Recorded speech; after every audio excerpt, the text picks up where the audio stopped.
Welcome to Stillwater, and welcome to the Big 12 Conference on ESPN. An important early season Big 12 matchup between West Virginia and Oklahoma State. Both teams coming off of opening Big 12 Conference losses, both on the road against very tough opponents, both looking for a win tonight. Hi again, everyone. I'm Bob Wischusen, here with Fran Fraschilla. Chris Budden will join us in just a moment. This game not only features two teams that we're going to learn something about tonight in this atmosphere, but if you're a fan out there, you might want to learn about the stars they each have, especially for West Virginia. They have an impactful player you might not know about. Well, Oscar Tshiebwe started out a career as a soccer goalie in the Congo, but 4 years later, he might be the best athlete of anyone in this year's freshman class in college basketball. And he combines that, Bob, with a unique, relentless, never-stopping motor.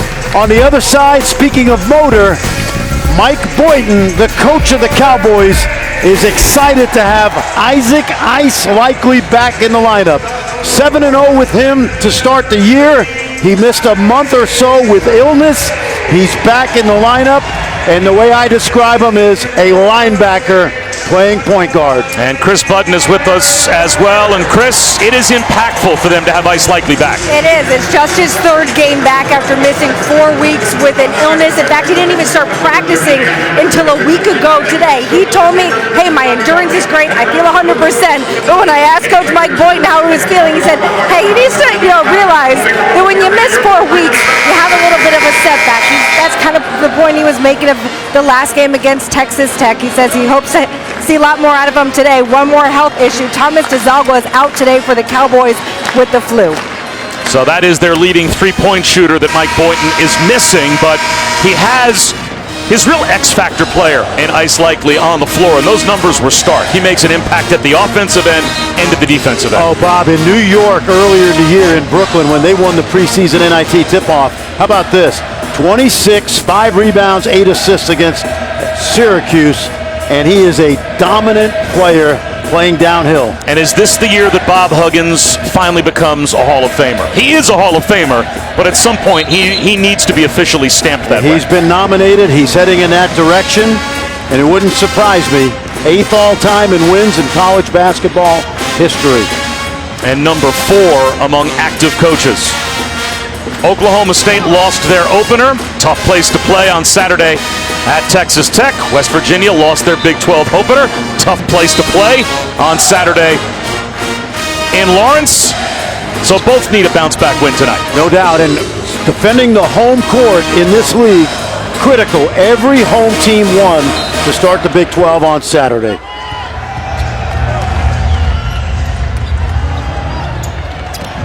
Underway at Gallagher-Iba Arena.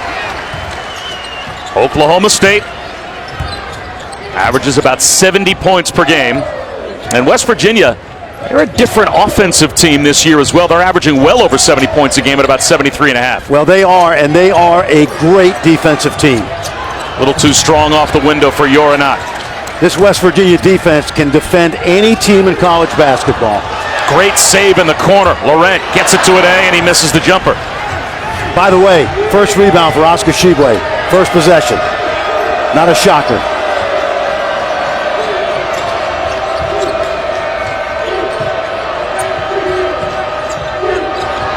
Bullying one up and banking it home is Jermaine Haley. And Bob Huggins has got to get production offensively from Haley and Matthews. They were persona non grata on Saturday in Lawrence.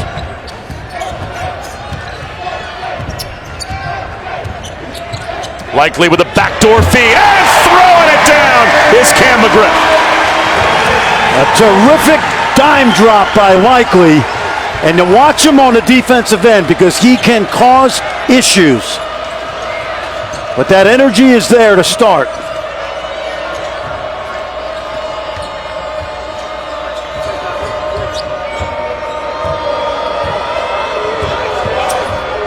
McCabe with a crossover to Matthews in the corner.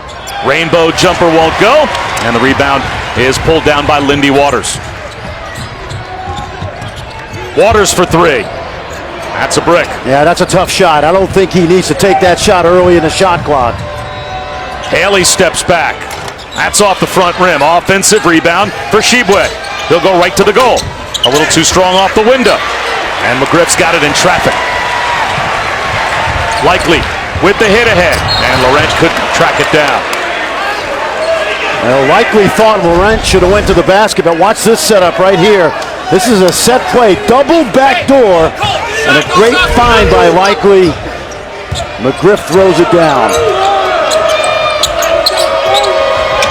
West Virginia's problems on offense, outside shooting, and turnovers. The best offensive opportunity sometimes is the offensive glass. McCabe for three. Can't hit it. Offensive glass being worked by Matthews, and it's out of bounds off of Oklahoma State. It is interesting when Mike Boynton says, as the opposing coach, sometimes West Virginia's best offense is a missed shot. Yeah, and look at this. Off the inbound, Culver couldn't throw it down, but he will go to the free throw line as Ine picks up the foul. Yeah, Mike Boynton told us at practice today, last year Derek Culver was the second best offensive rebounder in the country.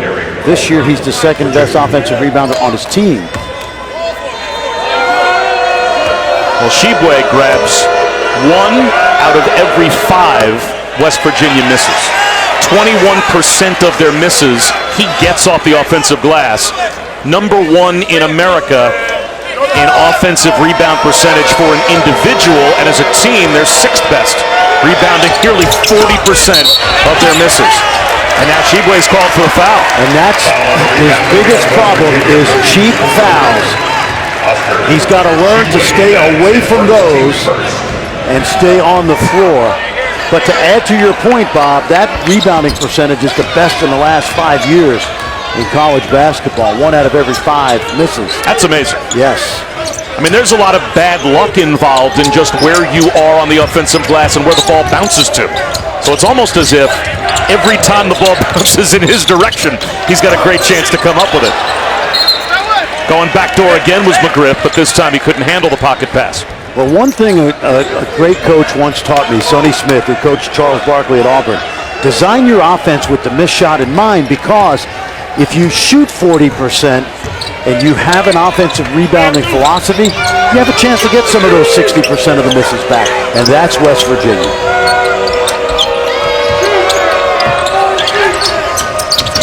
Haley rejected as he got to the rim by Laurent.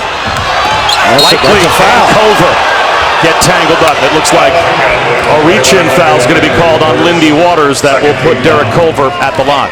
When I watch West Virginia's big guys, Culver and Shibwe, what comes to mind is sometimes these guys get penalized for being big.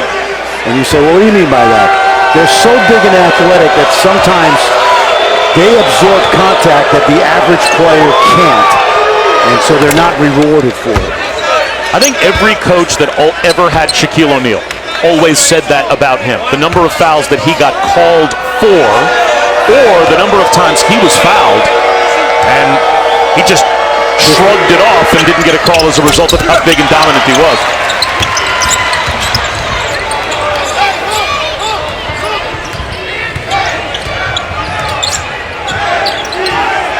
How important is Lindy Waters as a three-point threat tonight without Desagua?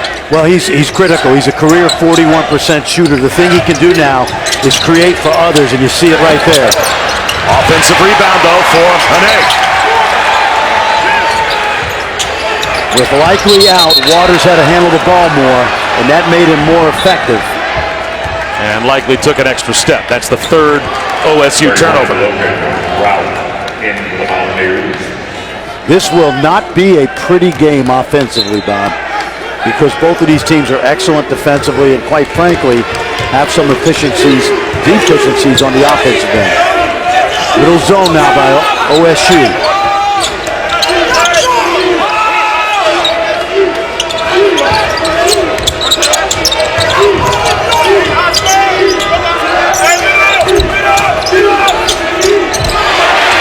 Waters defending the free throw line. Waters will drive it and finish. He's got the mismatch with McCabe, and that time Shibwe said, I'm not going to pick up a second one, and that's a smart play by Shibwe. right now they don't have a zone offense team in there. The one guy that can score is Matthews, and he has not gotten it going yet. McCabe tries to bust the zone with a three. Can't do it. Shibwe gets the offensive rebound. Splits a double team and lays it in. That's exactly what I was talking about, Bob.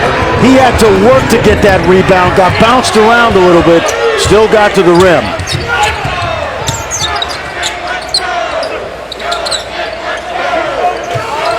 I would get Shibwe out right now. I'd give him a blow because I see a second foul coming. Shot clock down to 7. Skip to the corner, Laurent. Rainbow three. That's off the mark. Haley's got the rebound. And here come the Mountaineers. Matthews threw it to nowhere. Likely the other way. He's got McGriff filling a lane. Gives it up to him. And McGriff hit the back rim. It looks like a foul was called. Well, this Oklahoma State team has life because Isaac Likely is back. There's the dime. Doesn't get it done, but the energy is palpable tonight. ESPN's exclusive presentation of college basketball is brought to you by Phillips 66, proud sponsor of Big 12 basketball. And by One A Day.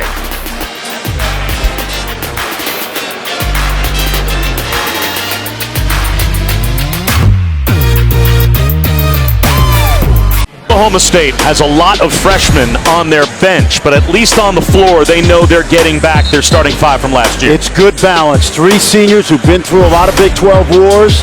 2 sophomores are rising stars. You mentioned those freshmen on the bench. And, of course, next year they have one of the top recruiting classes in the country coming. So this program has stabilized, and I really like the job that Mike Boynton has done. Especially, Bob, given that he was hired with no head coaching experience in a league that has 6 coaches that have taken teams to the Final Four. This young coach has a bright future. Mike Boynton goes to the bench to bring in one of those freshmen as Hidi Rusink comes on for the first time. Remember, Thomas Dzagwa out of tonight's game, so he's one of those returning starters from last year, but he's got the flu, and no one made more threes per game last season in Big 12 play than Thomas Dzagwa. Averaged about 3.5 made threes per game. So that production's going to have to come from somewhere. And Mike Boynton believes he has some freshmen on his bench that can knock shots down if they can just see a couple go in and get some confidence to grow. And they got experience in 4 games without Likely, so that's got to help them. Speaking of freshmen, Miles McBride in for the first time, along with Sean McNeil off the bench for West Virginia. And here is the freshman McBride. He'll try a 3 and connect. Yep. You're going to love this guy, Bob. 14 points a game over the last 4. And one of those kids, we watched Javon Carter, Dax Miles grow up. We're going to enjoy watching this kid. He will be a West Virginia star. Very poised. Laurent through a double team. No call. It's out of bounds off Oklahoma State.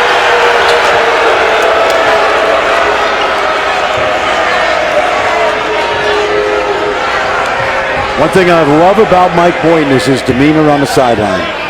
He's just having a chat right now with Tony Padilla. Doesn't get worked up. Cool, calm, collected.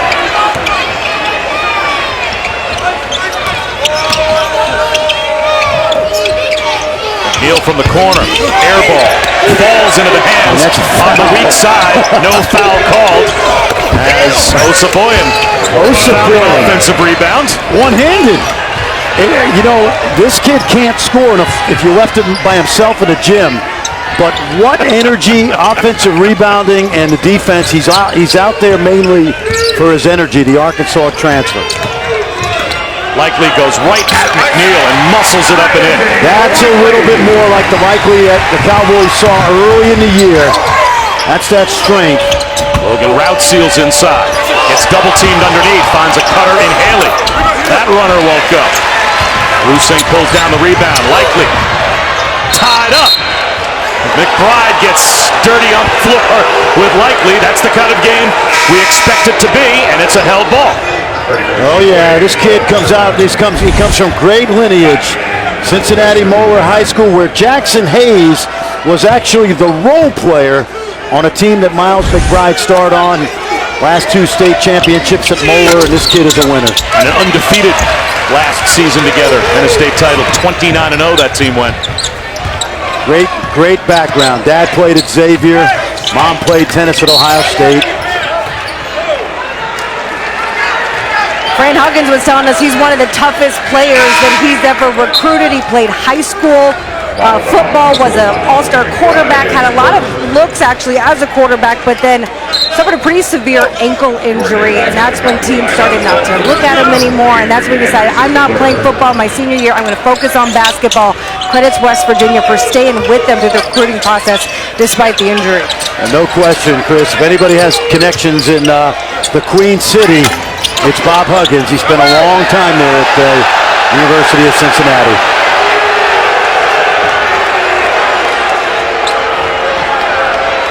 Bob was pretty mellow today at practice, wasn't he? Well, I think he likes this team. He does. And I think he feels like the chemistry of this team, that they're on the right track, that they're coming together. He just seems like he's got less angst than he's had in years past with how this roster has come together. Yeah, and speaking of that roster, this is one of the 2 youngest teams in the league, along with Texas Tech. Looks like a 3-second call is going to go against West Virginia. Right now on that floor for West Virginia, you have 5 guys who did not play last year. These are all newcomers, to your point.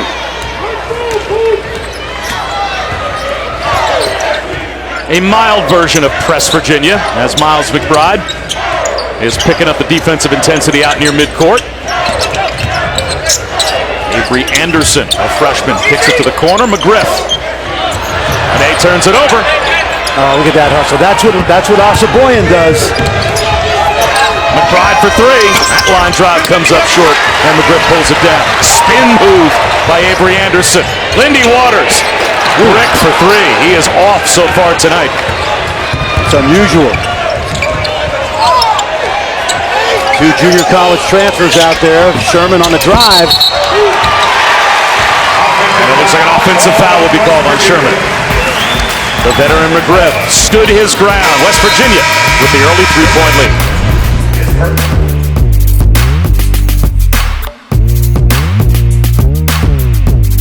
Tomorrow night at 7, of course, Ohio State needs a win. They've lost back-to-back games, and one of those losses came to this young West Virginia team. Yeah, and I thought that West Virginia really had a good formula. They roughed Ohio State up with those big guys, physicality. I watched that Wisconsin game, same thing on Friday night. So Chris Holman's got a really good team. He's got to get them back on track. Going to College Park, never easy. How good do you think Maryland is this year? They got all the pieces, Bob, to go to the Final Four. My problem with Maryland is the glass is always half empty. I love Mark Turgeon. He's a good coach, but there's always something wrong with his team. He needs to coach the team. I think he's got a team that can go deep. They've got a great point guard. They've got size. They've got wings. They got everything. No excuses at Maryland. They're not young anymore. Let's get it done. McNeil called for the foul. So Lindy Waters, who has been way off from outside, now goes to the free throw line. And sometimes a couple of free throws go down, and when they don't, you avoid the announcer jinx. And Lindy Waters, sorry about that. Yeah, 78% career. He was 88% at the line last season, second best in the Big 12. I couldn't jinx the second one. He's had a good career. I can only turn him into a 50% free throw shooter that trip, not 0.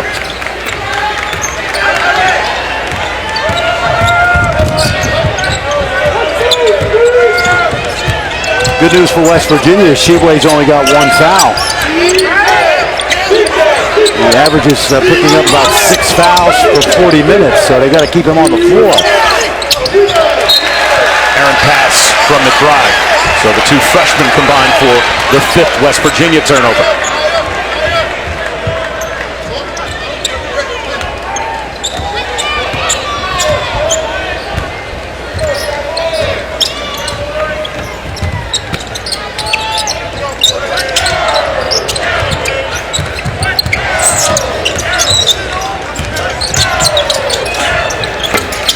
Another miss for Waters. Fry the other way, finds a trailer. Nice ball movement by West Virginia. McNeil from the corner. In and out. Good looking shot by McNeil, the JUCO transfer. He can really shoot it. That time, bad luck. Likely gets to the baseline, finds a cutter in McGriff, plus the foul. That's been the best combination, Likely to McGriff so far in the first half, and to the post. You notice the explosiveness of Likely. This is why he was so good when he was healthy, Bob. His ability to get to the paint and play like a linebacker really opens up the game for his teammates. Perfect example right there. This league this year, Big 12, has 4 of the best sophomore point guards in the country. When you think of Dotson and Halliburton and Butler at Baylor and Likely, that's a pretty good foursome. Little zone now, 2-2-1. A little press from Oklahoma State. Yep. Token. Harler sets up a wide open air ball from the wing for Osaboyan. Not his game. And Skova is fouled on the floor. Well, this week we've got a star-studded NBA Wednesday doubleheader. It starts in Dallas at 7:30 Eastern. There might not be a bigger star right now in the NBA than Luka Doncic. The Mavs take on the Nuggets, then it's off to the Chase Center. Giannis and the Bucks, their Western road trip rolls on against D'Angelo Russell and the Warriors. Our coverage begins with Stephen A's pregame. Sports Center at 7 on ESPN and the ESPN. How has basketball changed in the NBA, Bob? Luka Doncic, Jokic for Denver. You'll see him against the Mavericks. And then Giannis, the Greek freak. How about the way the international aspect of the NBA has just changed the game? And really, you got to credit the late David Stern, who passed away last week, for opening up the globe to the basketball. The basketball world has been opened up because of David Stern, all these great stars. In our lifetime, I'm not sure there is a face further forward on Mount Rushmore in terms of influence on the game and the growth of the game than David Stern. Yep. So that's really one of the true titans of our sport that passed away, and he will be so sorely missed. As we said, it's that kind of game. On the deck, who wants it more? It's a held ball, and it will stay with Oklahoma State. Have you noticed how many times Gabe Osaboyan's been on the floor tonight? This kid has played 3 fewer games than his teammates because of he was given a NCAA waiver, and he's already taken 9 charges this year in only 10 games.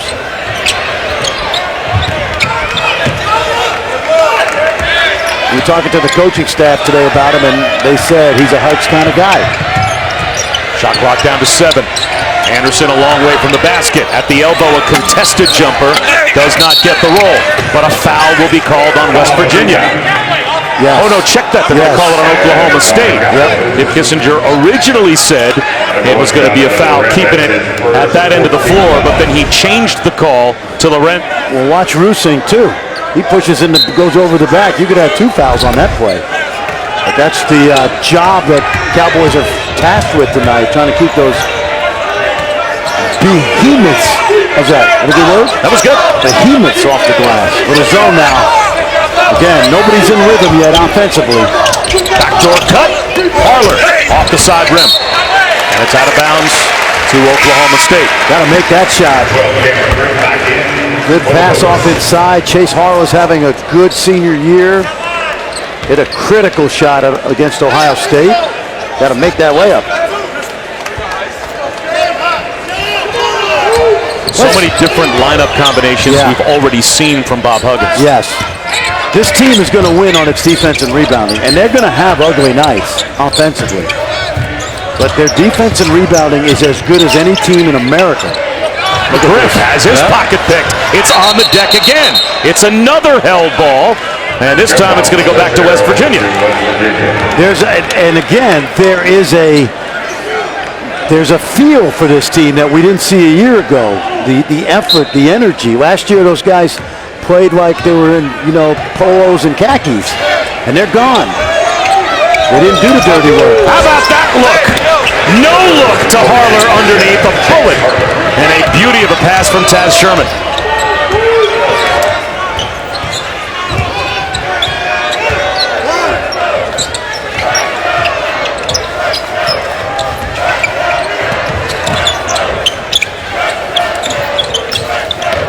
Laurent gets one to the corner. McGriff off the heel.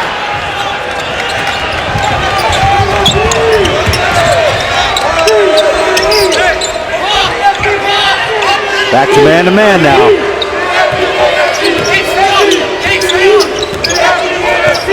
You're going to have a big TV chart if you're an announcer with the West Virginia team, because they are running in and out of here. Derek Culver fouled on the floor. Another reach in, that's called on Laurent. Well, different guys are going to get it done this year for Bob Huggins.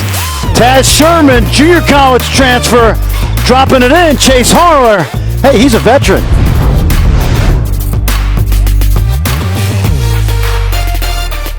Bob Wischusen, Fran Fraschilla back here in Stillwater and Gallagher-Iba Arena.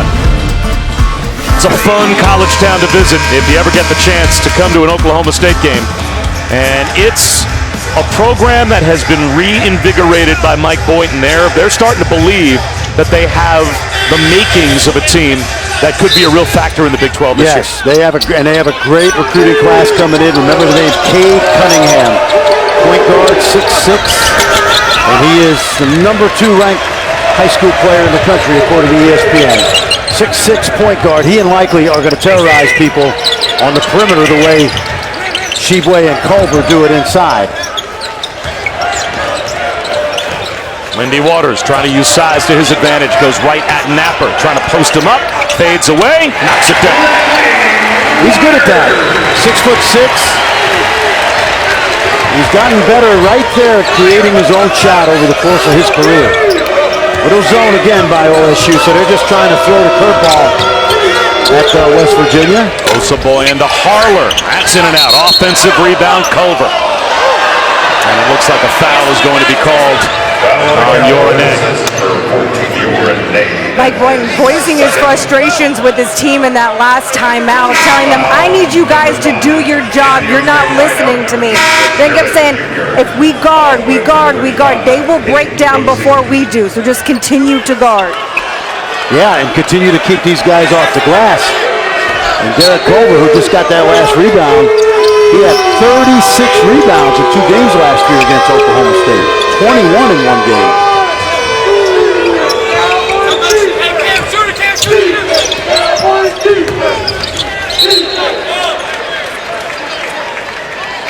Shot clock back up to 20 off the kick, and Oscar Shibwe coming back in as he will replace Osaboyan.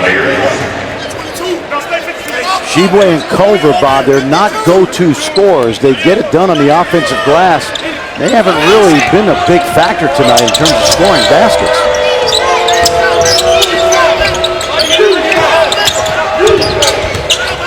Napper. In and out again. Offensive rebound, Shibwe. As Sherman, he hits the 3.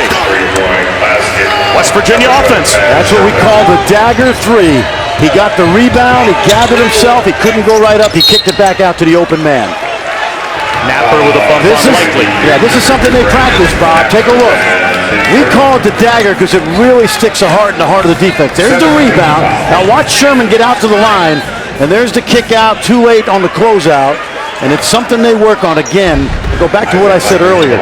You have to design your offense with the miss shot in mind, because when you miss, you still have to figure out ways to score, and that's a perfect example. Likely can't hit the front end of the 1-and-1.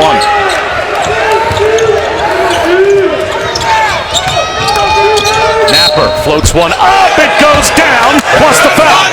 I'm not sure if that was a shot.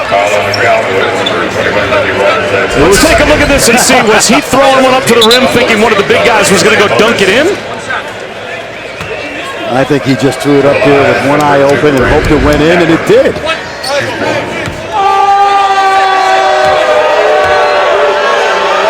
What we have right now, Bob, is an offensive explosion by West Virginia. They've just scored 6 points in the last 2 possessions.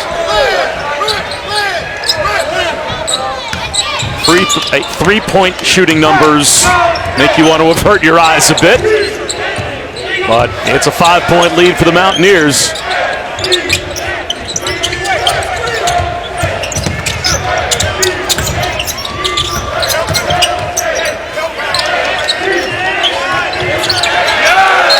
defense by Culver. Hand on the ball, and Waters knocked it out. Bob, I'll say this again. I don't care if it's Duke. I don't care if it's Michigan State, Ohio State. This team can defend any team in college basketball. Question is, can they score on the other end? But I have no doubt this is as good a defensive team as you'll see all season long. And we're seeing it in the first half tonight.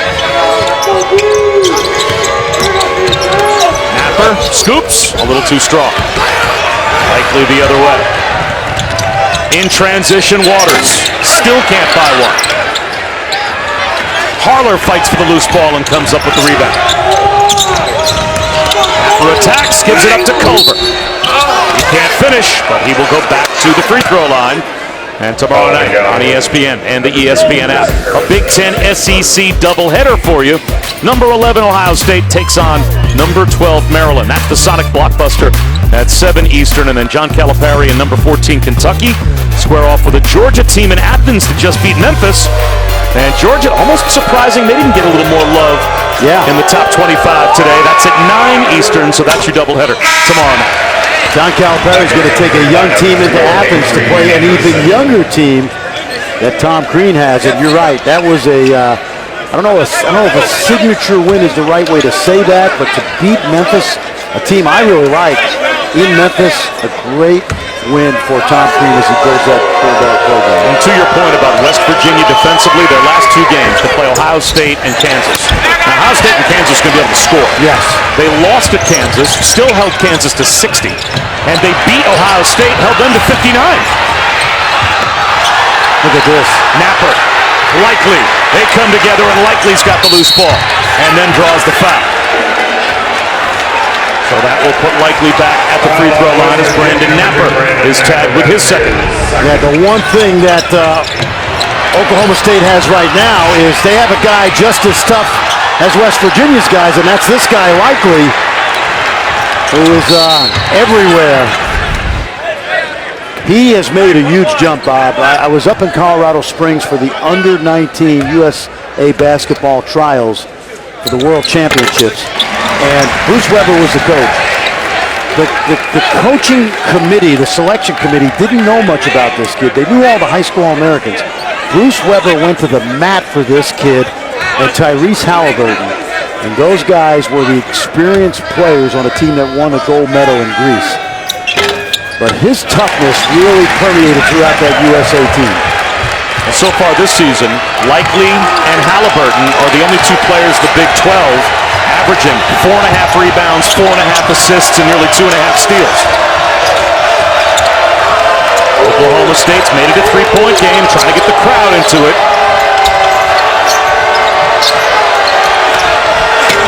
A silencer from the wing for Taz Sherman. He averaged 26 a game last year in junior college at Collin County in Texas. And again, when they overhauled the roster, they wanted to make sure they had tough, hard-nosed guys. Avery Anderson hangs and hits.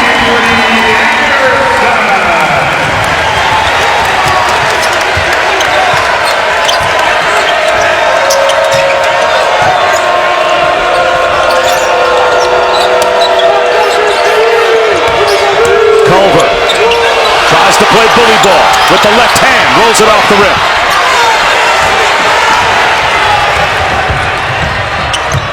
Anderson for 3. The long rebound, tapped out here, Shibwe. Gives it up, gets it back, throws it down. What a pass. And what a play by Shibwe to get rid of it once he had it. It's not his strength in the open court. He kicked it to Haley, and Haley's probably done that in practice 50 times with Shibwe. He was 14 years old when he first touched a basketball. That play, though, that speaks to a lifetime of basketball, as Haley just about creates a steal, Likely on the deck. He might want to try and call timeout. I'm not sure it will be granted. It will not. And possession arrow will keep it with Oklahoma State. But what a great feel for the game shown by Oscar Shibwe. He's as good an athlete as you will see in college hoops right there. Take a look to the sky in central Oklahoma.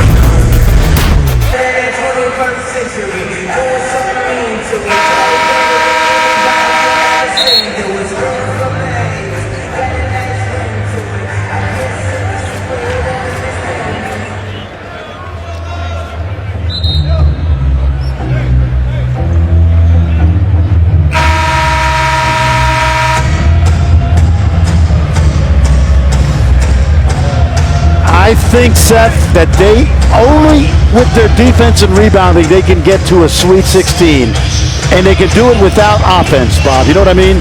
Because they can stop you and keep you from scoring. The problem is, as you get deeper in March, defense, everybody plays good D. It's who can make shots. But they are going to be a handful, and they can guard anybody in the country. There's no doubt. And you mentioned it with Kansas and Ohio State. Shot clock winding down. Likely with 2 to shoot. To the corner. Anderson beats the timer. No! They'll say he did not beat the shot clock. It is a violation. It certainly looked like Avery Anderson may have gotten that one off in time. Let's take a look. Yeah, Mike Boynton wants him to check. Very close. Close. It's close enough they should have looked at it. It's close enough they should have looked at it. Tony Padilla is probably right.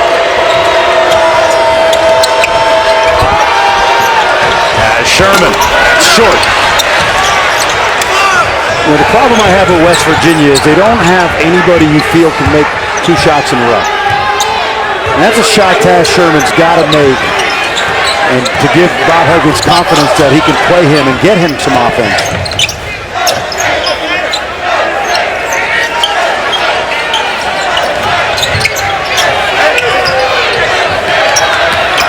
Likely is fouled. Bob, such a fantastic story with Shibwe growing up in Congo, and as you said, didn't pick up a basketball until 5 years ago. That's because soccer was his first love, except his mom said, this is taking too much time, the 2 sports, away from your studies. So she took a kitchen knife to his basketball to deflate it. He stuck with it, though, knew that coming over here would provide an opportunity to take care of his family. He comes here at 15 years old, couldn't speak any English. It's amazing now we talk to him. Just such a nice guy. How far he's come since coming to the United States just 4 years ago. Yeah, and Chris, to add to that, Bismack Biyombo, who plays for the Charlotte Hornets, is from that country. And when he started a basketball camp in his hometown, this young man got that opportunity to play basketball. And so much for being a soccer goalie. And 4 years later, Bob, he is just a, what I love about him is he plays hard every single possession. His energy level is sky high. He did credit, I think, though, the fact that he, when he played soccer, primarily played goalie for being so comfortable with the ball in his hands. Yeah, and he does have soft hands. That one looks like it may have gone off the knee of Shibwe, and that's exactly what John Higgins says. So it goes back over to Oklahoma State with just over 2 minutes to go in the first half. The hardest part for West Virginia is figuring out how to play Culver and Shibwe because they man the lane and they take up so much space. And my analogy is if you've got 2 All-American tight ends, you've got to design an offense to get them both on the field, and that's what they have with these 2 guys. McGriff goes right at Culver, and Culver's got the rebound. McGriff's a strong guy, but Culver was a wall. A brick wall on that play. Shibwe spins baseline, but he traveled. Well, you'll see some electric athleticism from this guy. 6'9", about 258. Agile, mobile, hostile. And then right here, this tells it all. He can fly to the sky. And you combine that with that high energy motor he's got. Quiet night in terms of the scoring, but former McDonald's All-American. It's a great year for young big guys in freshman class. Stewart at Washington, Okongwu at USC, Robinson Earl. I love this kid. I think his motor is the best of all of them. All having great years. Shibwe posts up.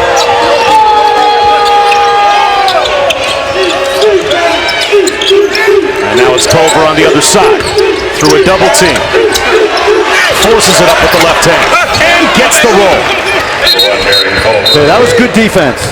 And it was good no calls there. And it was good concentration by Culver. Good move. We'll come right back to Stillwater in 30 seconds.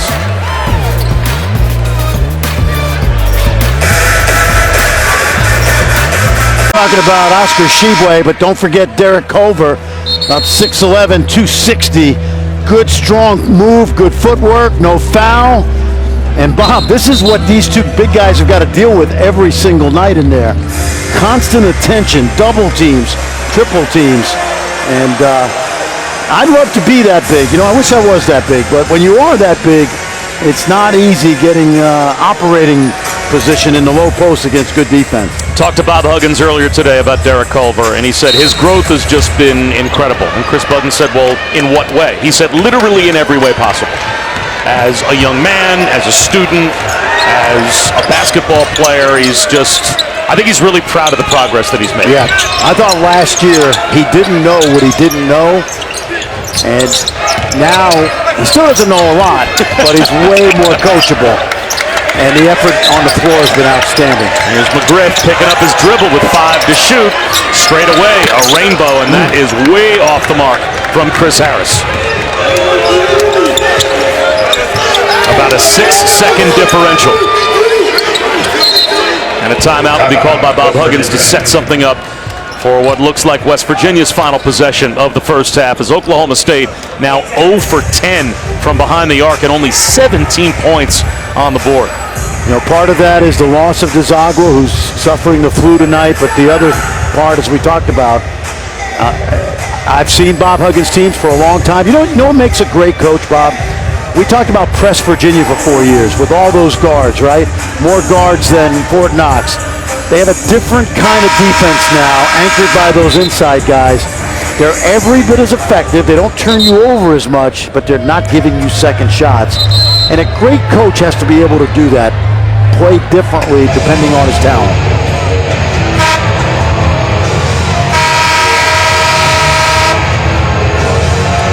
You know what's scary when West Virginia takes a timeout and still has the ball? I have no idea who their go-to guy is here. No idea. And OSU goes zone to try to negate the man-to-man play. McCabe off the skip pass with 8 to shoot. Jermaine Haley, and nice ball movement to McCabe for 3. And it looks like it's an over-the-back call on Shibwe. Nope, check that. They're going to call that on Derek Culver. That's his first. Yeah, that's good coaching by Mike Boynton, because Bob Huggins had a man play. When they came out to run the play, OSU switched to the zone, and they did not get a good look. Jordan McCabe, great leader, struggling from the perimeter this year. So free throws for Cam McGriff.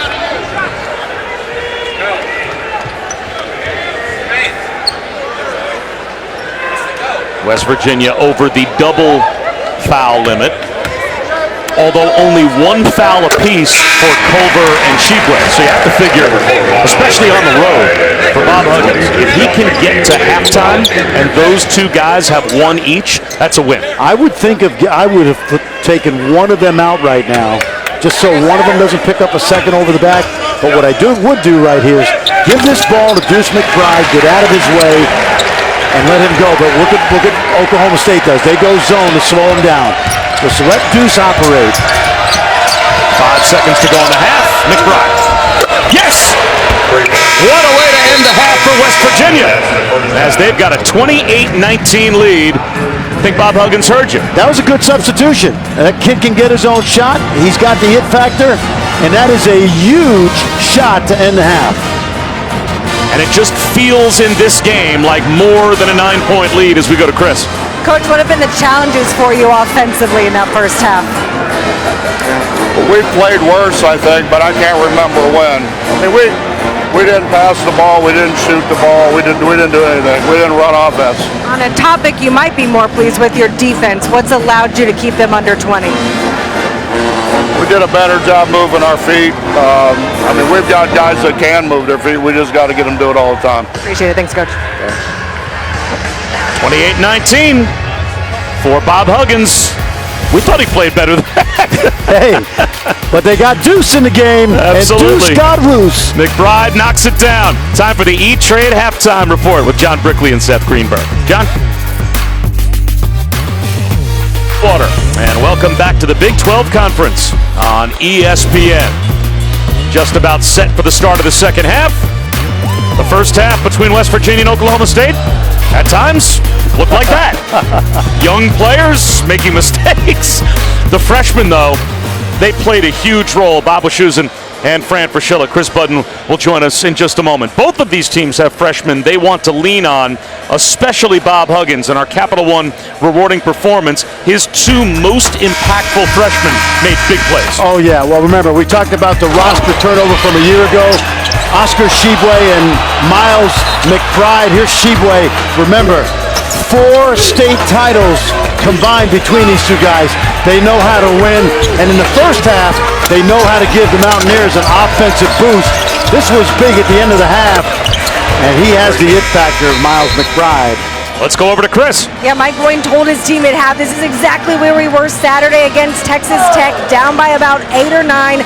And then where we lost things was the first 4 minutes out of halftime. He said, I need you to have more competitive stamina. I need you to be more assertive. Stop taking threes and get to the rim if they're not falling. Well, they didn't fall. They were 0 for 10 from 3 in the first half. And that's obviously without Thomas DeZagua, who we mentioned at the start, out tonight with the flu. And no one made more threes in Big 12 competition last year than DeZagua. And that is another Derek Culver-esque basket. And I think he got fouled, and that's an example of being penalized for being the biggest guy on the court. I mean, he went through a gauntlet right there. Laurent drives the baseline, blocked by Matthews, but a foul call. Let me tell you about this 11-point lead, Bob. The worst thing West Virginia can do right now is to come out sluggish, and I don't expect that because they worked so hard in the first half to get that, what was first, a 9-point lead. You see the numbers. Great defense. You don't want to give up a 9-point lead in the first 2 or 3 minutes of the second half because you're not ready to play. And it's a mindset to start the second half. Let's see how they do.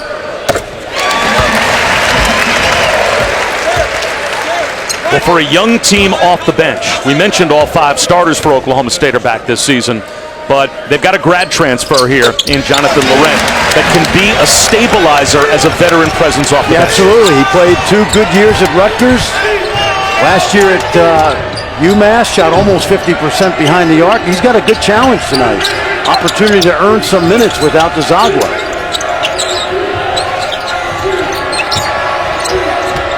Over again in the post. Over McGriff. Fouled. That is the 7th foul that Derek Culver has drawn tonight from the Oklahoma State defense. And that's not counting all the other times that we looked like he got fouled. Probably could have drawn 5 more. Yeah.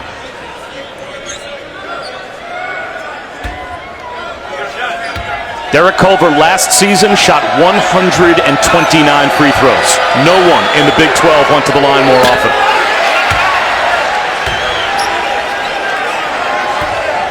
Bob, we mentioned Culver's maturity since last year. I talked to him today and he said, I was a knucklehead last year. That's what led to him being suspended for 10 games to start the season. He said, I've learned how to do things on time, do my studies, and really be a leader through my actions. And I'll tell you, the most impressive thing he did last year is when he shot 24 free throws at Texas Tech.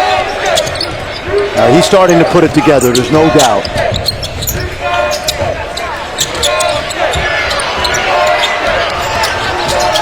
Likely. Back outside to Laurent. Still won't knock down a 3. They are 0 for 11 from behind the arc.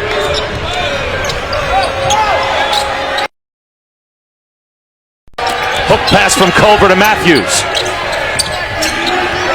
And McCabe will settle things down. Matthews from the corner.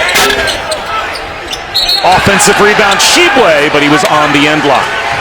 I said it earlier, I think for West Virginia to be full throttle on the offensive end, Matthews and Haley have got to give them the kind of offense they gave them at the end of last season. Watch Shibwe now. Out of bounds, easy call. Well, Bob Huggins told us earlier today, Emmett Matthews carried us early on this season, but he's just been terrible of late. Came into tonight 3 of 19 over his last 3 games. And he has not gotten back on track tonight. Mismatch. Waters, short, challenged by Shibwe.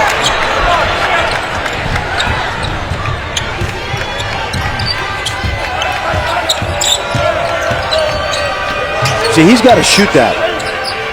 one of the things I think Matthews has got to get going is he's got to play with more confidence and let it fly. He's got 2 great offensive rebounders. McCabe picks up his dribble. 5 on the shot clock. Haley. Bullet pass knocked out of bounds with 1 tick left. That is a poor possession.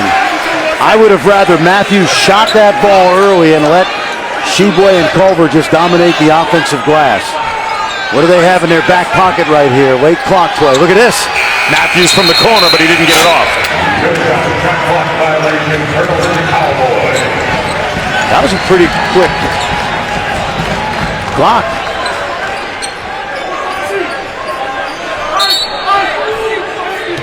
Bob Huggins thinks I thought that they started the shot clock before Matthews got the ball in the corner. And Kip Kissinger's telling him to get back in the box right now, and he is. Barely. I'm not sure he answered his question, though. The lob to nowhere, as Likely throws it up and over Yorane. Now, take a look now.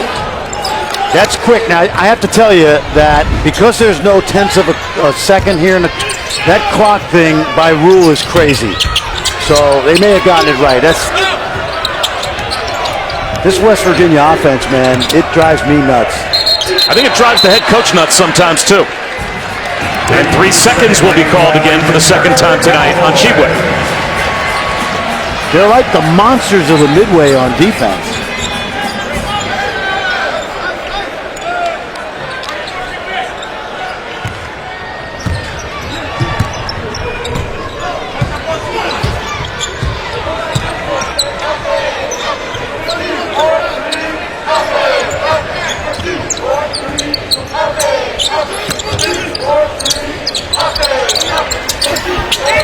Shot clock winding down for the Pokes again. Ane faces up, goes around Sheboy. Can't hit it. Sheboy tips it to Matthews.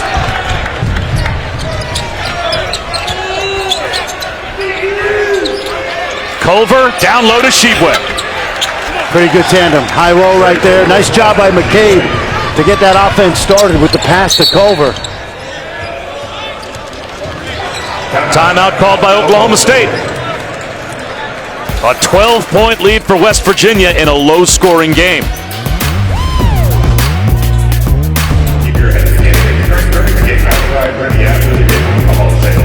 Fran Fraschilla back in Stillwater. Fran takes us inside the play. We've been talking about how to play the 2 big guys together. Here's a good example. Little high-low here. Now let's freeze it. Watch this. The key for Sheboy is to make his defender disappear so that all that Culver sees is a gold jersey. And that's what happens when you're 258 pounds. He makes Ane seem like he's not even there. Nice dime drop inside. And again, you have those 2 weapons. It's not easy to utilize both of them at the same time. That was a good example right there. How about the adjustment? We talked about it a bit in the first half for Bob Huggins. He had a guard-dominated, really good team 3 years ago. A little bit of a transition time. Now he has a big man-dominated team playing a completely different way. The reason it's easy for him is he's been coaching almost 40 years, Bob, and he's learned how to coach teams with different strengths. He had those physical teams at Cincinnati that remind me of this team. Haley goes to the goal and draws the foul. A little over 4 minutes gone by in the second half, and West Virginia looks to extend a 12-point lead when we come back.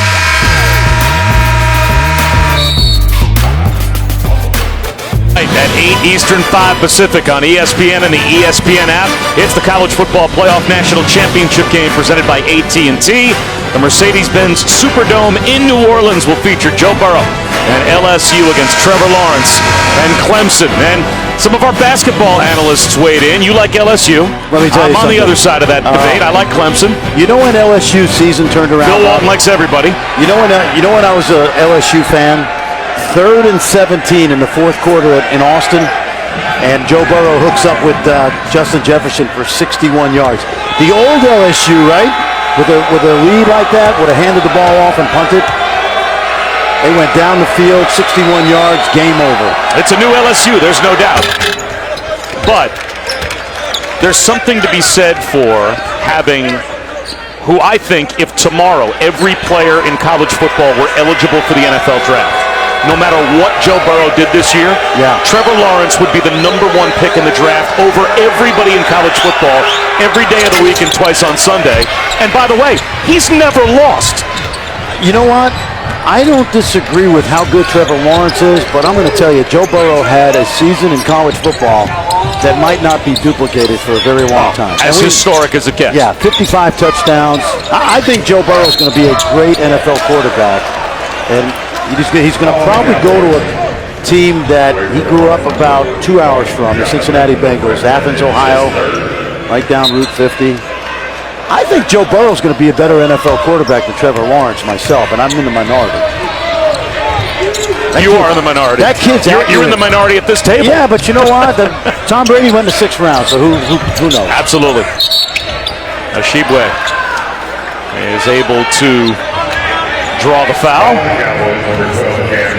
Cam McGriff picks up the personal. That's his 3rd. Shibwe and Culver tonight have drawn 8 fouls already. Laurent and McGriff both have 3 apiece right now. So the fouls starting to pile up a little bit in the front court for Oklahoma State. And as a result, that's going to put Laurent on the bench and bring Hidi Rusink back in. Bob Huggins is really comfortable with Jordan McCabe running this team. He's not shooting the ball well this year, but he's probably their most important player in terms of leadership. Gets a shot here and connects. That's his 5th 3 of the season. He was hovering around 15% coming in tonight, but his intangibles are why this team loves this guy. He is their unofficial leader at practice and in the offseason.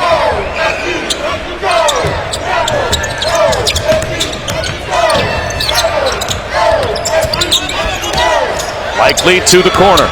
Nice shot fake. Creates some space, and McGriff knocks him down. I think that's the 7th field goal of the night for them. That's only their 7th field goal tonight.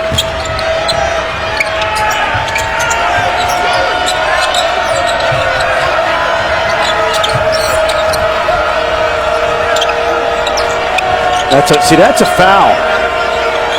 Haley cuts, and it's blocked out of bounds by Likely. That's why I say Shibwe gets penalized for being big sometimes. Rusink, who's only 18 years old, young man from the Netherlands, he basically bar-armed him off the lane, and that's because it's almost like it's unfair if you let him play to his strength, Shibwe. 5 on the shot clock. Does West Virginia realize it? No. Right in front of Bob Huggins. No, he doesn't. 1 to shoot, and it's a turnover. Avery Anderson glides in and scores with the left hand. Can Oklahoma State get their way back in the game? They've cut it to 12, and the crowd alive again. Matthews had no idea of the low clock. McCabe picks up his dribble. Culver forces one up off the window and through. And then McCabe with a cheap foul in the backcourt. Watch Culver, man. He's working. He's a Timex. He's taking a lick and he just keeps on ticking. He is a whirling dervish. And truthfully, at times he's out of control, so it looks like he's getting fouled. But the energy level that he and Shibwe play with is it's hard to sustain guarding those guys. Averaged a double-double last season in Big 12 play, and nearly averaging a double-double coming into tonight. McGriff, again a miss. And Rusink was right there for the loose ball and couldn't pull in an offensive rebound. Shibwe hangs from the rim. A terrific no-look pass from Taz Sherman. Rusink, another break. But a foul called on Culver.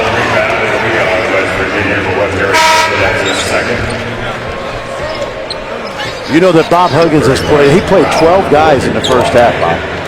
They're going by us here like we're at 42nd and 7 trying to get the B train to Brooklyn. It's like a hockey game. Yeah. It's just a shift change. Guys hop over the boards and jump in the game. And here he is, cycling players through the lineup again.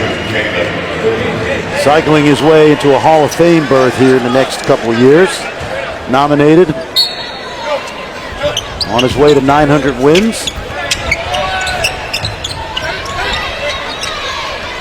Waters, another miss from three. That's 0 for 15 from three-point land for Oklahoma State.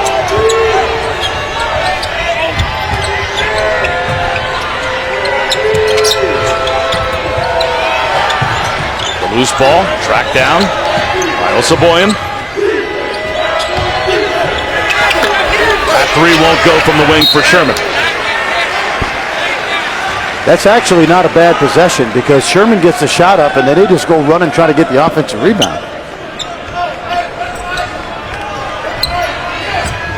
Who can make buckets for Oklahoma State tonight? No answers so far.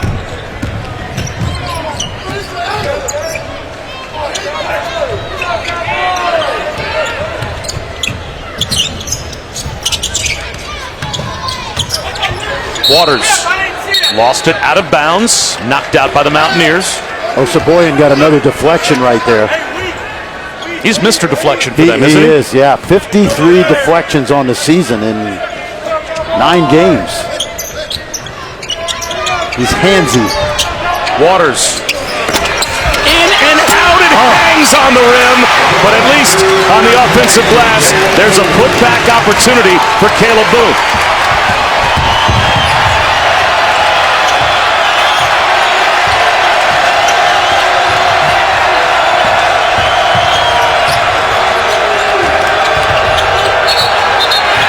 Sherman turns it over.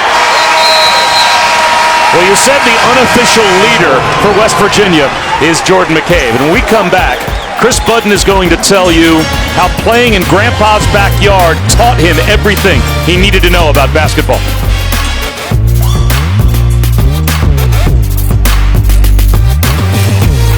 Welcome back. Jordan McCabe finding some offense here in the second half. He has had a basketball in his hand since he was a toddler, and that's because of his grandpa, Bruce. Grandpa actually had a basketball court in his backyard, and that's where Jordan learned how to play. In fact, that's where all of Kakuna, Washington learned how to play, because Grandpa Bruce would have a summer league with all of the college kids in his backyard. Grandpa passed away just this past August, and Jordan, when he called to find out about his death, said that Grandpa Bruce passed away at 5:05. Jordan has worn the number 5 his entire life. He said, that was a symbolic moment for me to know he's always watching us. What I felt about Grandpa Bruce is what all of Kakuna, Wisconsin thought of Grandpa Bruce. Yeah, and this young man's a junkie. I've been watching him, Chris, since he was a junior in high school, and they love him on this team because he's the first guy in the gym, the last guy out. And it doesn't really matter what his stats are, Bob. And we watched him at the end of last season play really, really good basketball. The shooting's not there, but he's the one pure point guard they have. And again, on a team with 12 different guys, each with their own strengths, he's an important part of this club. Well, asking Bob Huggins earlier today, who are the leaders of your team? You know, when you had a Javon Carter, you had Dax Miles, you had guys that were very clearly in a leadership role, and they were missing that. And he said Jordan McCabe right now is probably one of the guys at the top of the list where, you know, he can rally the troops. You know, last year, 15 and 21 was a hard pill to swallow for the young guys that came back. And this roster was overhauled, and again, they have weaknesses. Their scoring is suspect, but the defense, the effort, the coachability is elite. Waters in the mid-range. Now, for Oklahoma State, because West Virginia can go in scoring droughts, this is an ideal opportunity to get a run going. Randy Waters checks in at 1,000 points, and his 1,000th point makes it a 12-point game. Culver through traffic again.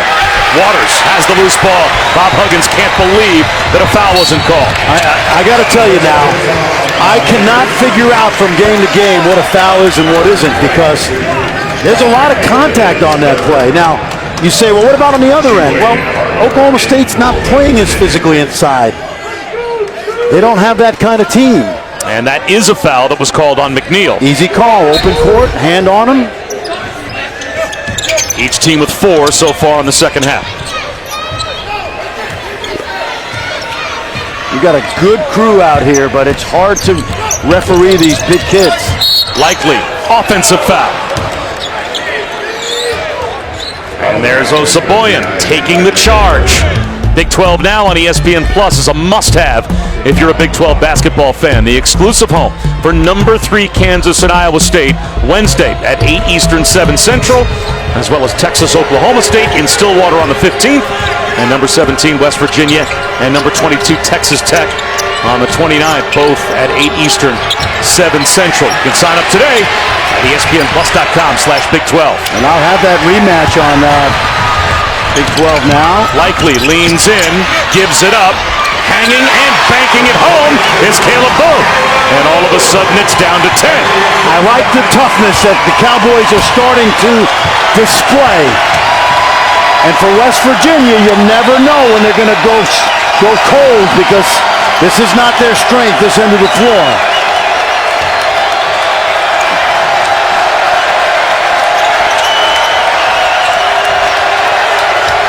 Haley comes up short, gets his own miss. That's pinned by Boone. Likely attacks the goal. That's blocked. What a block, Bob. What a Miles block. McBride with the rejection at the rim. I'm going to tell you something.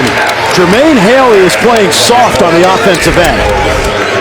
But this kid's not playing soft. Watch McBride, 6'2", clean block. Jermaine Haley had a chance to score twice inside, and he babied the ball up. Isaac Likely averages 12 points a game. That's only his second field goal attempt. You have to think he needs to be more involved for a team that's only got 31 points on the board. Well, I think there's a couple factors. We don't know his health issue and the strength. They're coming back. The defense has been good, but I do think, to your point, he's got to start to take over.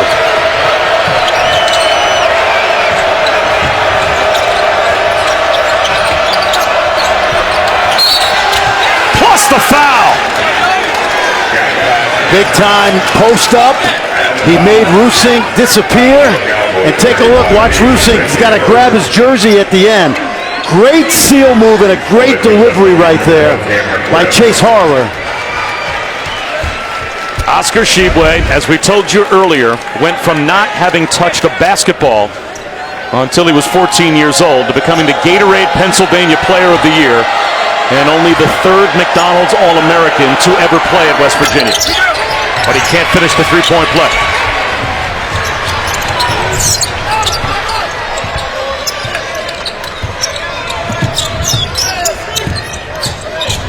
Good help by Tshiebwe.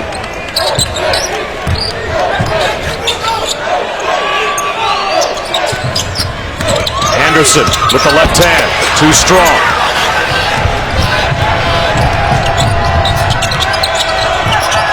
Good hands by Anderson as he got back and got the steal, lobs it up. Unable to finish was Boone. Anderson saves it, and Lindy Waters is there. Ice Likely finds McGriff. Good defense. Gold jerseys all over the place. Lindy Waters from Steph Curry range. How about that for the first three of the night for Oklahoma State? That's one of those shots. A little lucky, but he's got that range that can get you going. And now a cheap foul on Avery Anderson as he's on the hip of Brandon Napper. Deep one by Lindy Waters. Woo! That's that Dame Lillard range you talked about. Steph Curry.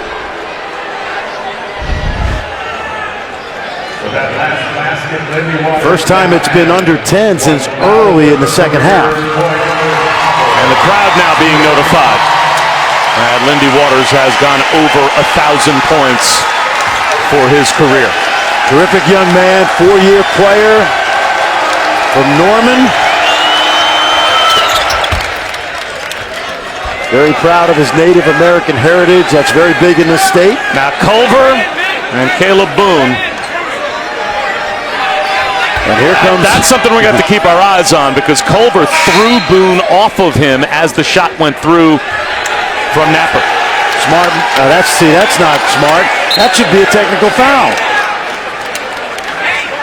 He's a freshman, and see, look.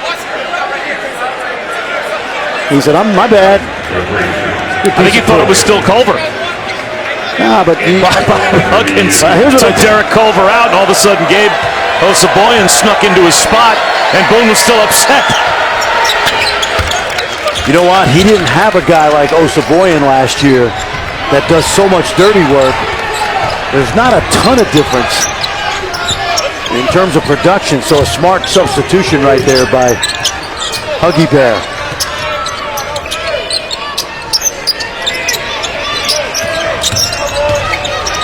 Wendy Waters picks up his dribble, and he's double teamed, and he loses the basketball. And who was there again but Shibwe?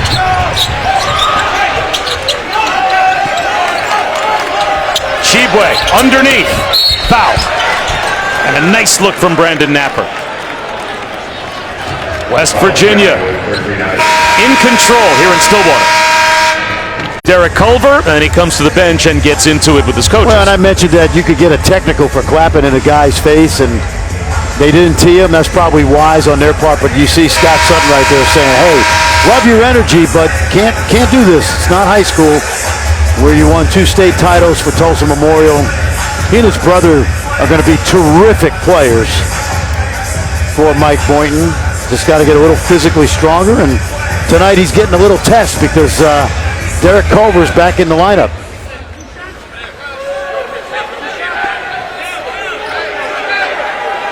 A lot of good young talent on this Oklahoma State team going forward.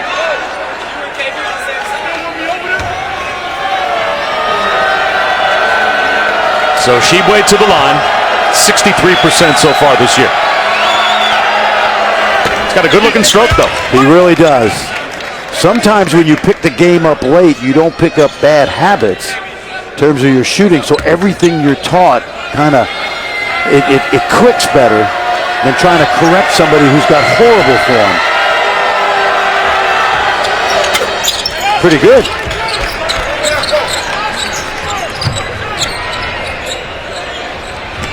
This Cowboy run's got to start right about now.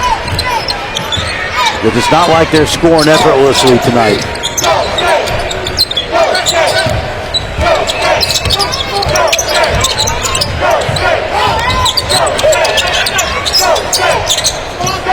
Shot clock winding down again. 5 to shoot. Great defense. Waters picks up his dribble. Tries to turn the corner, has to force one up. Can't hit it. McGriff with an offensive rebound.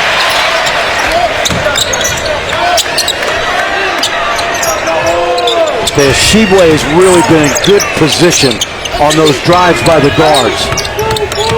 Anderson. Yes. Yeah, Anderson used his left hand that time. Well done. Freshman. Gotten a lot of minutes here lately.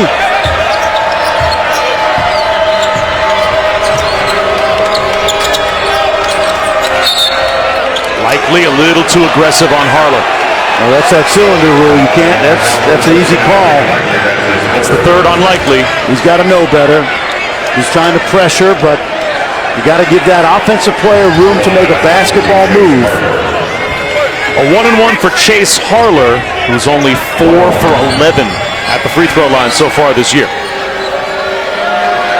No one's got 4 for Oklahoma State, but as you can see, 4 players have 3. The reverse announcer jinx. He's getting Harler's better. Now 5 for 12. He's getting better.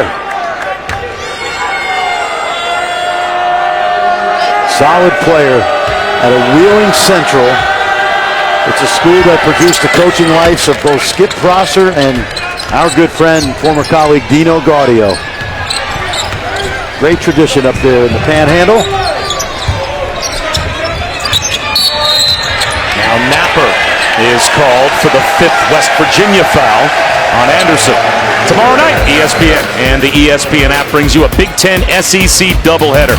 Number 11 Ohio State takes on number 12 Maryland in a Sonic blockbuster at 7 Eastern, and then at 9 Eastern to the SEC for John Calipari. And number 14 Kentucky against Georgia in Athens. That's Super Tuesday tomorrow night. Get a chance to see Anthony Edwards, who is in the running for the number 1 pick in June's draft. McGriff, short. James Wiseman making the decision that he makes to now just get ready for the NBA.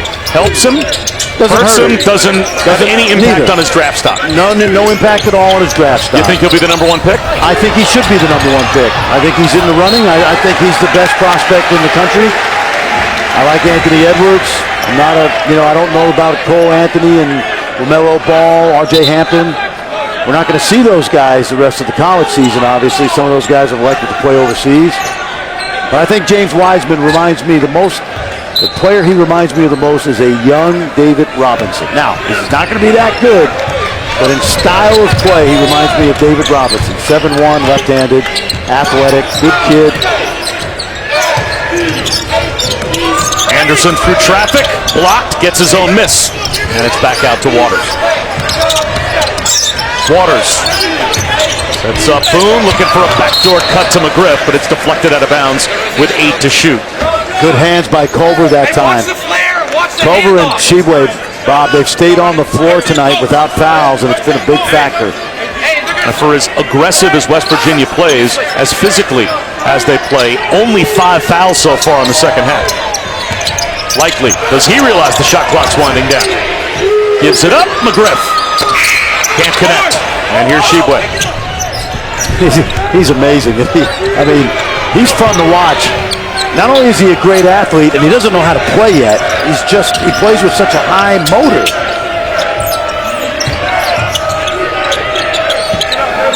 Culver can pass this. Sets up Napper. For 3. Big, that's good. Derek Culver gets really comfortable handling double teams. Why? He sees it so much over the first year and a half.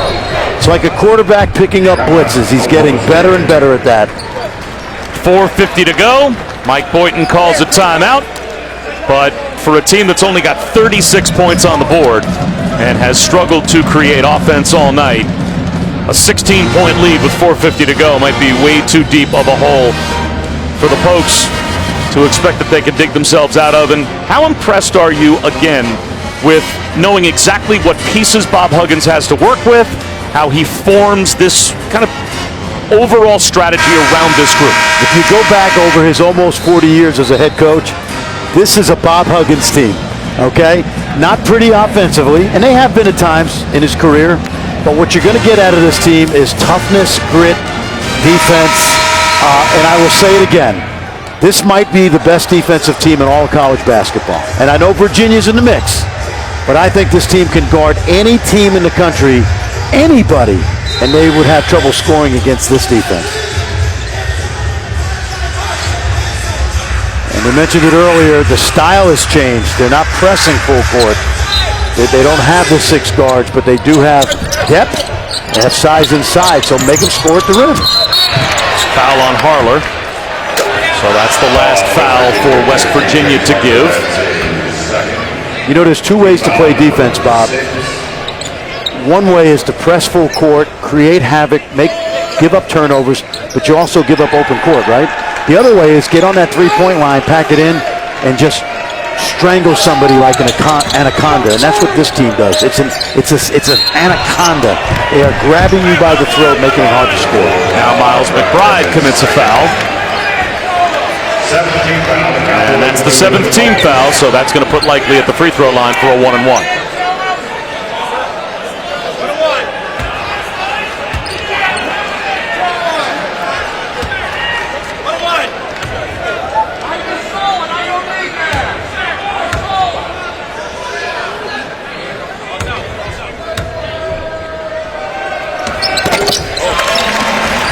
Yeah, we haven't seen the real Ice Likely tonight. But when we do, he's going to be an electrifying player later in the year in this league. You kind of went through it with Sam Darnold, with his bout with mono, and it took him, what, about a month? He was out a month, but he wasn't really himself before, because it's not like all of a sudden you're sick overnight. And then there's a recovery period while you're even playing, where you're trying to round back into shape.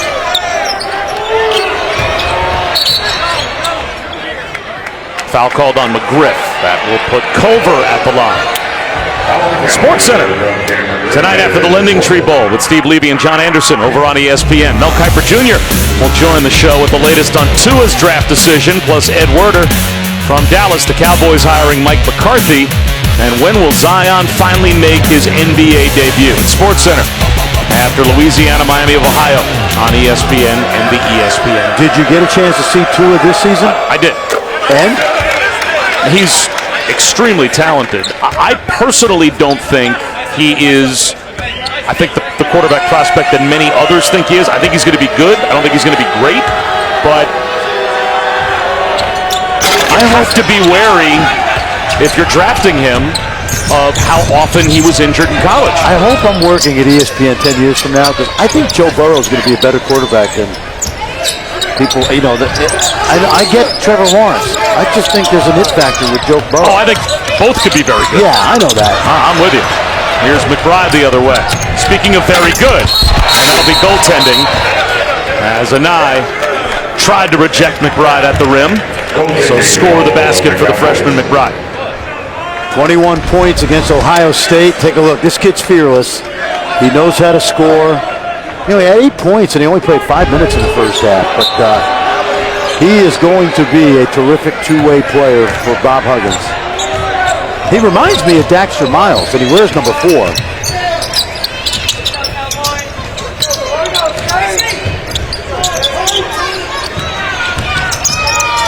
Waters, no good. McGriff tries to save it, and it will be with Oklahoma State when we come back. Well, we're just underway in the Big 12 conference season. What are the headlines so far? We'll run through much of what you might not know yet about the Big 12 when we return.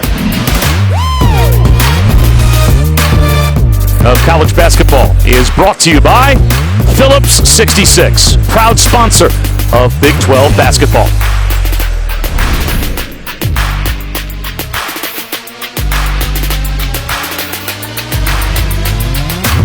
Back with some early Big 12 headlines as the season conference-wise is just underway, and certainly no shame in Kansas losing their first game as number 1. That's been the pattern this year in college basketball, to be number 1 and get knocked off. But how about Baylor making a big early impact at Texas Tech with a huge win at Madison Square Garden over Louisville? Yeah, keep your eye on a kid named Jamias Ramsey. There you see the Twin Towers we talked about tonight.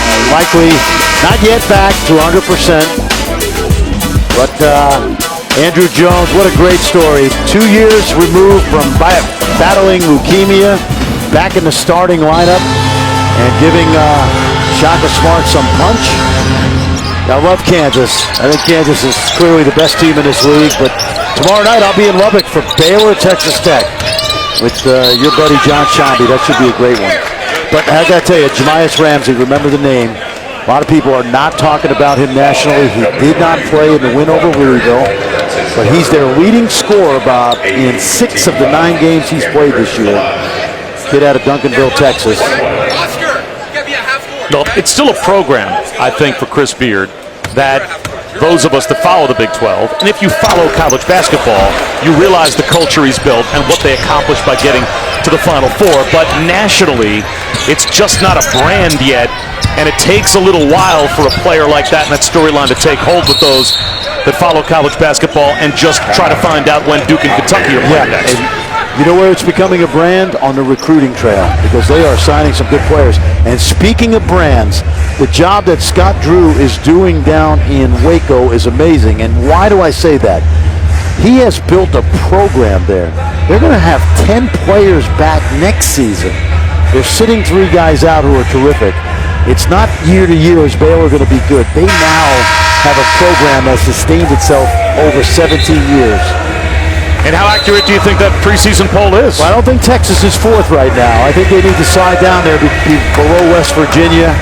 I think Oklahoma's sneaky good, but the 4 best teams in this league, Kansas, Texas Tech, Baylor, and West Virginia, at this point, all of those teams can go to an Elite 8, and I think Kansas can certainly win it all. You know the key for Baylor? If Tristan Clark can come back to about 80%, their guard play is so good right now.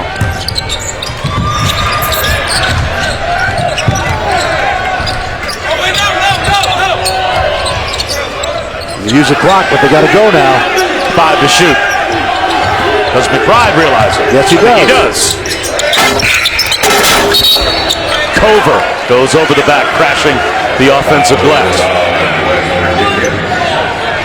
Now, will Culver and Chibwe have got to be smart now with this lead is don't take as many gambles on the offensive glass and allow Oklahoma State to score with the clock. Take a look right here. Shot goes up. Now, Culver's doing what he always does, which is crash the glass. There's contact. And what he's got to now do, Bob, is back it off a little bit. Don't give them a chance to score easy baskets. Although Yorane can't make a free throw. Little pressure now off the miss. Chibwe will lob one. Culver, tough catch. In traffic, tied up by Waters. Held ball. And the arrow belongs to the Pokes. Good effort by Lindy Waters. Got both hands in there.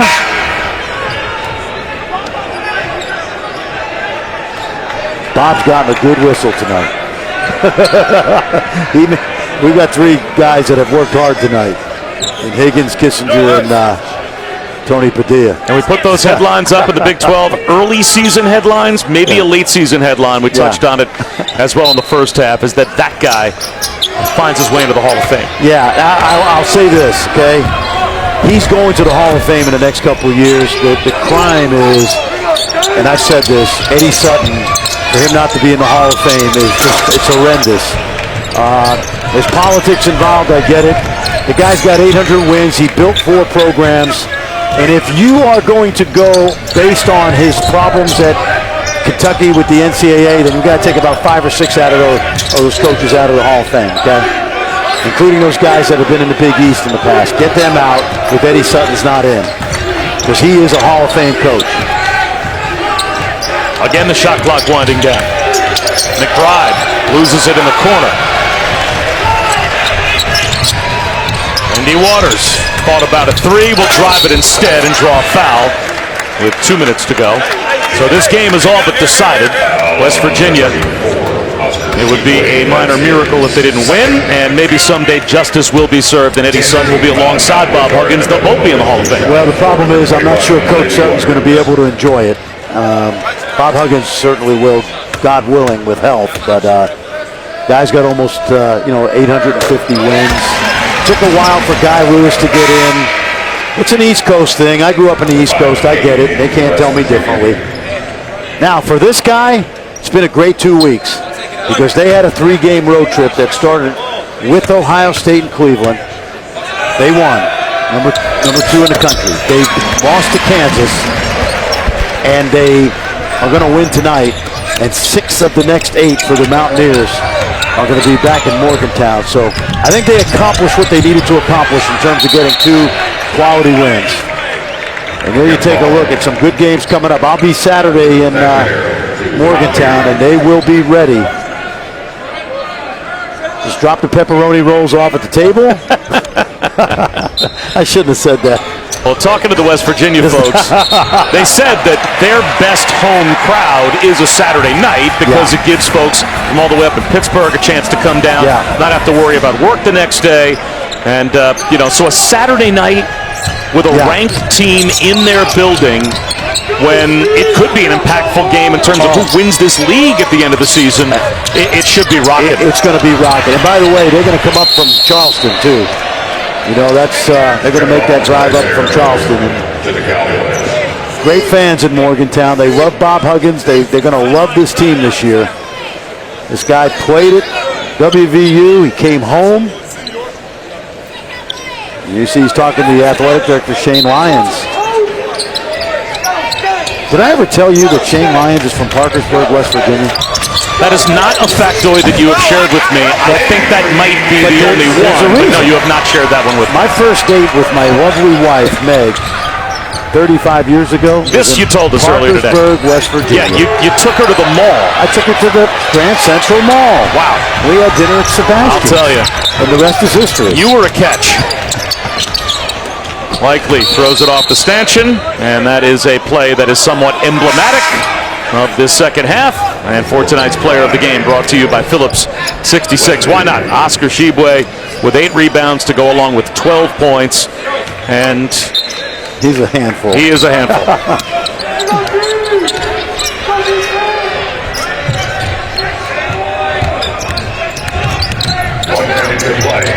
21 losses last year, Bob, for the Mountaineers. I don't think they're going to lose 21 games this year.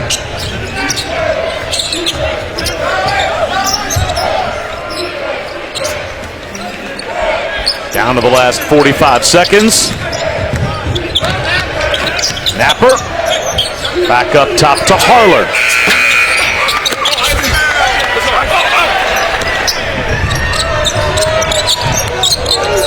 Well, this will not be an aesthetically pleasing tape to watch, probably for either side, but it's going to be a lot easier for West Virginia because they're going to win this game and head back to Morgantown for that matchup with Texas Tech off of, as you said, a 2 of 3 road trip, including a win against a team at the time that was number 2 in America. Yep, no doubt. That was a good win in Cleveland. This is a good win tonight. So right in front of us, it's Bob Huggins with a handshake for Mike Boynton. And a 55-41 win for West Virginia. Coming up next, it's College Basketball Live for Fran Fraschilla, Chris Budden, and our entire crew. I'm Bob Wischusen saying so long from Stillwater. Let's head back to the studio and John Brick. Brick.